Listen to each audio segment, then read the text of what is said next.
Hello everyone, welcome back to my YouTube channel. आप सभी कैसे? आई होप आप सभी बहुत अच्छे होंगे।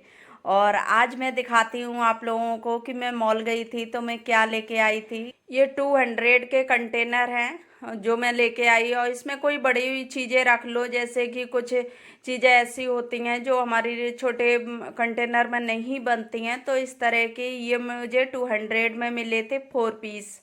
तो ये सबसे बड़ा वाला 5 kg है, उससे छोटा है तो 3, ऐसे 2। और इसी तरह के ये 4 कंटेनर है, सबसे छोटा वाला 1 kg का होगा। तो ये 200 में हमें मिले हैं 4 पीस। तो बहुत ही अच्छा अभी ऑफर चल रहा है मॉल में। इसके बाद मैं रिशु के ये शूज लेके आई। तो ये डेली यूज से मैं शूज ले आई इसके, क्योंकि डेली यूज में सर्दी का मौसम आने वाला है, बहुत ज़्यादा ज़रूरी हो जाते हैं बच्चों के लिए। और इसके बाद में ये दिखा रही हैं आपको पैरदान।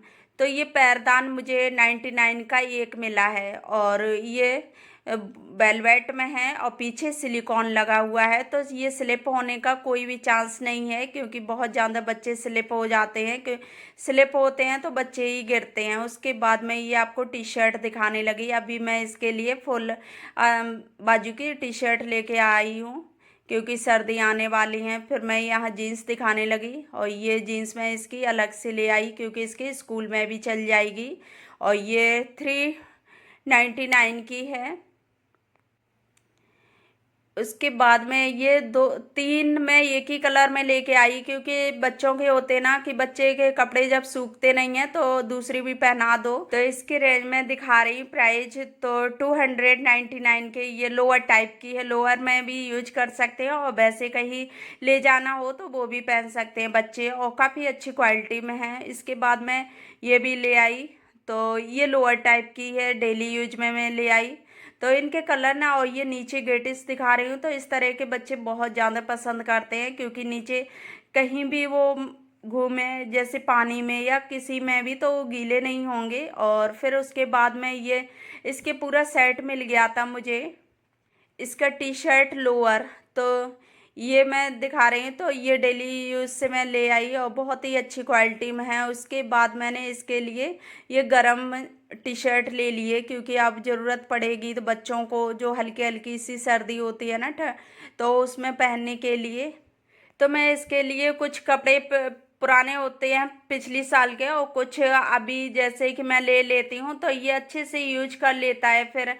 और नहीं तो बच्चे फिर सर्दी शुरू हो जाए तो फिर टाइम निकालना पड़ता है कि हम कब जाएं, तब बच्चों के लिए लाएं। और बच्चों के कपड़े एक सीजन ही बच्चे पहन पाते हैं, फिर नहीं पहन पाते, क्योंकि वो बच्चे तो बढ़ते रहते हैं, तो पहनना बहुत ज़्यादा मुश्किल हो जाता है। मुझे फिटिंग के कपड़े ज़्यादा अच्छे लगते हैं, बच्चों को उसी टाइम पहना दो।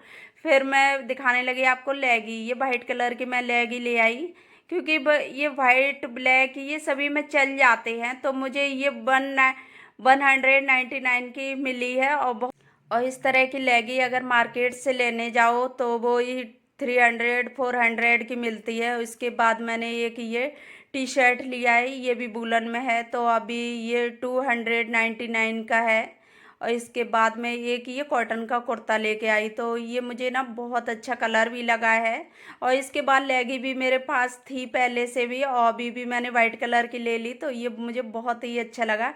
इसका डिजाइन और कपड़ा भी काफ़ी अच्छा था। ये 400 का है। तो यहाँ मैं सभी के रेट आपको दिखाती जा रही हूँ। इसके बाद मैंने लिया एक ये जीन्स, क्योंकि मेरे पास ऐसे खुली हुई जीन्स प्लाजो टाइप की नहीं थी, जो फिटिंग में जीन्स चलते हैं, तो वो जीन्स मेरे पास थी, तो मुझे ऐसा लेने का मन आ गया। इसका कलर भी बहुत अच्छा लग रहा था, तो मुझे मेरा मन आ गया, मैंने चलो ये एक जीन्स इस टाइप का भी ले लेती हूँ। और वैसे ये जीन्स ना पहले बहुत ज़्यादा चलते थे, और भी फिर बीच में बंद हुए, और फिर दोबारा से ये जीन्स आने लगे। तो इसी तरह से होता है, जो फैशन निकल जाता है वो थोड़े दिन बाद फिर वापस आ जाता है, तो ये होता है। और फिर हस्बैंड के भी कुछ कपड़े थे, लेकिन मुझे याद नहीं रही, क्योंकि ऐसा होता ना कि कुछ टाइम बाद वीडियो शूट करो तो फिर इधर उधर हम लोग उसी जगह पे कपड़े रख देते हैं, तो ध्यान नहीं रहता है। उसके बाद मैं आ गई रूम में, तो मैं करेले के लिए प्याज कट करने लगी। आज मैं बनाऊंगी करेले। तो करेले में नमक डाल के रख दिए थे कट करके, क्योंकि वो नमक डाल के पहले से रख दो तो फिर वो कड़वे नहीं बनते हैं। तो मैंने करेले तो कट कर लिए थे और प्याज रह गया था, तो मैं अभी प्याज कट कर रही हूँ, क्योंकि प्याज उसी टाइम में कट कर लेती हूँ जब भी मैं करेले बनाती हूँ। और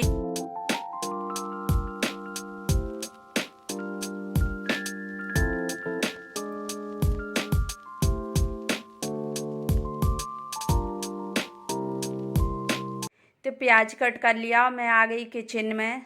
तो मैं यहाँ करेले बनाने की तैयारी करने लगी। मैंने कढ़ाई रख दी और इसमें मैं डाल दूँगी ऑयल।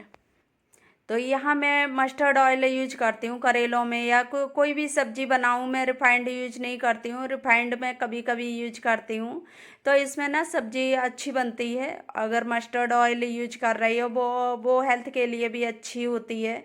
तो मैं हमेशा सब्जी इसी में बनाती हूँ। और यहाँ मैं दूसरी गैस पे करने लगी कछली गरम, क्योंकि वो ना थोड़ी भीगी हुई लग रही थी, तो मैंने उसको पोंछ के थोड़ा सा गरम भी किया है, जिससे पानी सूख जाए।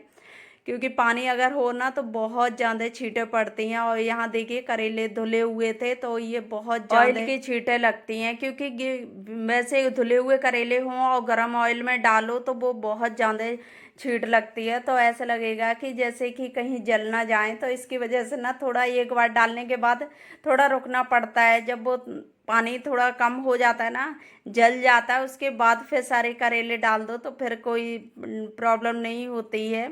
और मुझे इस तरह से सब्जी कढ़ाई में डालने में ना मुझे बहुत ज़्यादा डर लगता है, क्योंकि जो ऑयल की छींटें ऊपर आती हैं ना, उससे मुझे बहुत ज़्यादा डर लगता है। उसके बाद मैंने यहाँ थोड़े से करेले चलाए और उसको हल्का हल्का सा मैंने किया, सॉफ्ट से हो गए। उसके बाद मैंने प्याज डाल दिया और प्याज डालने के बाद मैं इसमें मसाले भी मिक्स कर देती हूँ।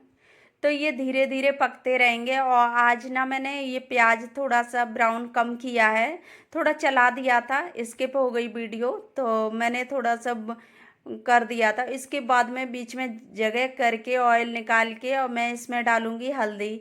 अभी जीरा डाल दिया और जीरा डालने के बाद मैं इस तरह से हल्दी भूनती हूँ, क्योंकि मुझे ये लगता है कि पता नहीं अगर भुन ना पाए तो इसका टेस्ट ना मुझे बहुत ख़राब लगता है। तो इसकी वजह से मुझे हल्दी सबसे ज़्यादा ज़रूरी पड़ जाती है भूनने, क्योंकि अगर मैं हल्दी इस तरह से ना डालूं तो मुझे बहुत ज़्यादा उसकी स्मेल लगती है। और यहाँ मैंने डाल दिया इसमें सौंफ पाउडर और थोड़ा सा जो अमचूर पाउडर होता है वो भी मैं मिक्स करती हूँ, तो इससे ना टेस्ट बहुत अच्छा आता है करेलों में।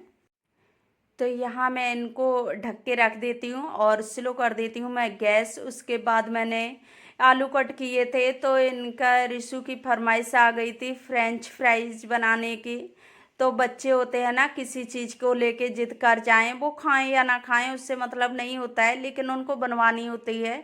तो यहाँ रिशु की वीडियो देख रहा था, तो उसको याद आ गई फ्रेंच फ्राइज की, मम्मा फ्रेंच फ्राइज बनाओ। तो अभी टाइम भी हो गया था, ऐसे टाइम कम था, लेकिन ये बनाते बनाते ना थोड़ा टाइम हो ही गया था। और फिर कोई चीज़ अलग से जब बनानी पड़ जाए तो बीच में, तो वो फिर टाइम जितना कम लग रहा होगा ना उतना ज़्यादा ही लग जाएगा। उसके बाद मैंने इनको हल्का सा बॉईल कर लिया। बॉईल करने के बाद सुखा लिया कपड़े पर डाल के।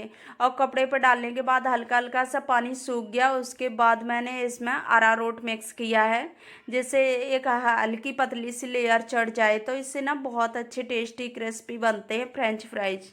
तो मैंने यहाँ ऑयल डाल लिया और ऑयल तेज़ गरम होना चाहिए। जैसे फ्रेंच फ्राइज बनाने के लिए बहुत ज़्यादा तेज़ गरम कर लो तभी क्रिस्पी बनते हैं, और कम गरम होगा तो वो फिर सॉफ्ट से रह जाते हैं। तो अभी मैं सेलो फ्राई करूँगी इसे, क्योंकि इनको ना 2 बार फ्राई करने होते हैं और 2 बार फ्राई करने के बाद ही ये अच्छा सा इनमें क्रिस्पीपन आता है, और नहीं तो फिर ये सॉफ्ट सॉफ्ट से बने रहते हैं, तो इससे टेस्ट अच्छा नहीं आता है। और इनको अभी मैंने 1 बार हल्के से फ्राई किया और तेज़ उसमें गैस पे मैंने इनको डाला है। जैसे तेज़ ऑयल गरम हो गया तो उस पर डाल के, और ये थोड़ी देर निकल डालने के बाद ऊपरी परत इसकी सिक जाती है, जैसे कि अरारोट वाली। उसके बाद ही मैं निकाल लेती हूँ, ज़्यादा देर मैं इसको नहीं रखती हूँ। फिर अच्छे से इनको ठंडा करूँगी और ठंडा करने के बाद मैं इन्हें दोबारा से फ्राई करूँगी, डीप फ्राई। क्योंकि अभी मेरे पास टाइम नहीं था, तो मैं अभी वो थोड़े टाइम बाद ही मैं इनको फ्राई कर लूँगी। अगर किसी के पास टाइम हो जैसे कि, तो इनको फ्रिज में रख के उसके बाद इसको दोबारा से फ्राई करो तो बहुत ही अच्छा क्रिस्पीपन आता है। और अभी मेरे पास इतना टाइम नहीं था क्योंकि बच्चों को तुरंत ही चीज़ चाहिए होती है, इसलिए मैं इसे ना थोड़ा ठंडा करूँगी। और अभी मेरे फ्रेंच फ्राइज ठंडे हो रहे हैं, इतनी देर में मैं रोटी भी सेक लेती हूँ। तो रोटी सेकूंगी और इधर ऑयल भी अच्छे से गर्म हो जाएगा, तेज ऑयल पे ही मुझे डालनी है, तो इसकी वजह से मैंने गैस जला रखी ऑयल वाली। और यहाँ रिसू लेके आ गया कि लो मम्मा सेक लो। तो बच्चों को होती है ना, बच्चों की बहुत जल्दी वाली फरमाइशें होती हैं, तुरंत बोलते हैं, तुरंत ही चीज़ मिलनी चाहिए। तो इस तरह से और फिर बनानी पड़ी क्योंकि इसने खाई नहीं थी, लेकिन वो होते नहीं बच्चे, कोई चीज़ की जिद कर जाएं तो उन्हें फिर पूरा करना ही पड़ता है, तो इसकी वजह से। और खाने का शौक नहीं है, बस ये बोल देगा कि हाँ मुझे ये चीज़ खानी है। तो इस तरह से होता है तो बच्चों का। और कभी कभी तो बच्चे खा लेते हैं, तो ये सोचते हैं कि हो सकता है खा ले, चलो बना दो। तो मैं आज खाने में थोड़ा सा लेट हो गई थी क्योंकि कोई भी चीज़ बीच में बनाने लगो तो उसमें लेट तो हो ही जाते हैं। यहाँ देखिए मैंने ये बहुत ज़्यादा तेज ऑयल में डाले और ये ब्राउन होने तक मैंने इनको सेका और फिर निकाल लिए। तो फ्रेंड्स मैं इसी के साथ कर रही हूँ अपने वीडियो का एंड। आई होप आप लोगों को वीडियो अच्छी लगी हो तो वीडियो को लाइक करना, शेयर करना, और चैनल पर न्यू आई हो तो चैनल को सब्सक्राइब कर लेना। तो फिर मिलूंगी एक अच्छी सी नेक्स्ट वीडियो के साथ, तब तक के लिए bye bye and take care.